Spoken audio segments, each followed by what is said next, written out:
Welcome to एडुरेव। चलिए आज सुनते हैं एक बहुत ही प्यारी सी कहानी जिसका नाम है मीना का परिवार। तो कहानी शुरू करने से पहले एक छोटा सा सवाल, जरा सोचिए तो आपके परिवार में कौन कौन है? सोच लिया? ग्रेट, बहुत अच्छे। तो अब चलिए सीधा कहानी में चलते हैं और मिलते हैं मीना के इस प्यारे से परिवार से। पता है, मीना के परिवार में पूरे 7 यानी 7 लोग हैं। वाओ, कितना बड़ा और खुशहाल परिवार है ना?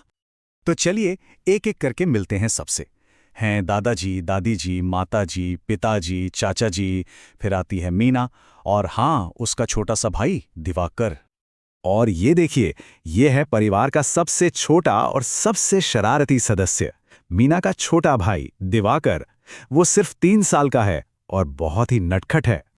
तो आइए अब देखते हैं कि इस हैप्पी फैमिली का एक दिन कैसा होता है। आखिर सब मिलकर क्या क्या कर रहे हैं। अरे वाह, ये देखिए, मीना कितनी अच्छी दीदी है ना।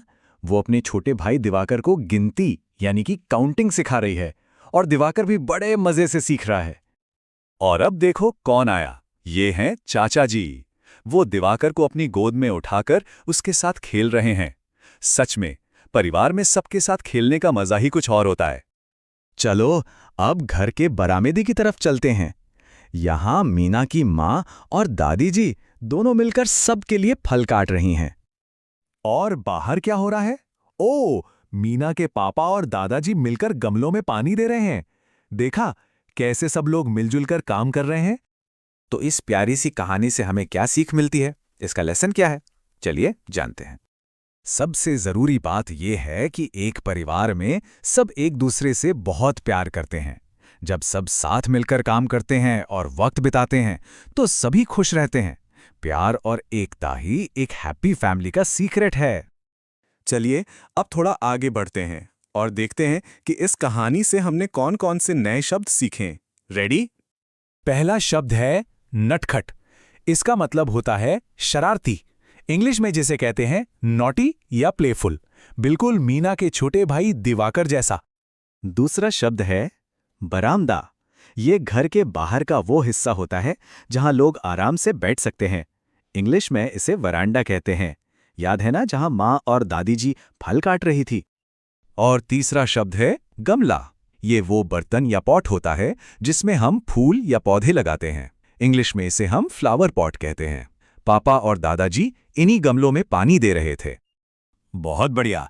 अब इस पूरी कहानी को जल्दी से एक बार फिर से याद करते हैं, एक क्विक समरी के साथ। तो हमने सीखा कि मीना के परिवार में 7 लोग हैं। उसका छोटा भाई दिवाकर बहुत ही नटखट है। पूरा परिवार मिलजुल कर काम करता है और साथ में खेलता भी है। फिर माँ सबको फल देती हैं और सब प्यार से साथ रहते हैं। यही तो एक खुशहाल परिवार की पहचान है। तो मीना के परिवार की तरह सब अपने परिवार के साथ मिलजुल कर रहते हैं ना? बिल्कुल रहते होंगे। अगर ये कहानी अच्छी लगी और ऐसी ही और भी मजेदार कहानियां और लेसन्स पढ़ना चाहते हैं तो आज ही एडुरैव ऐप डाउनलोड करें। ये प्ले स्टोर और iOS ऐप स्टोर दोनों पर अवेलेबल है।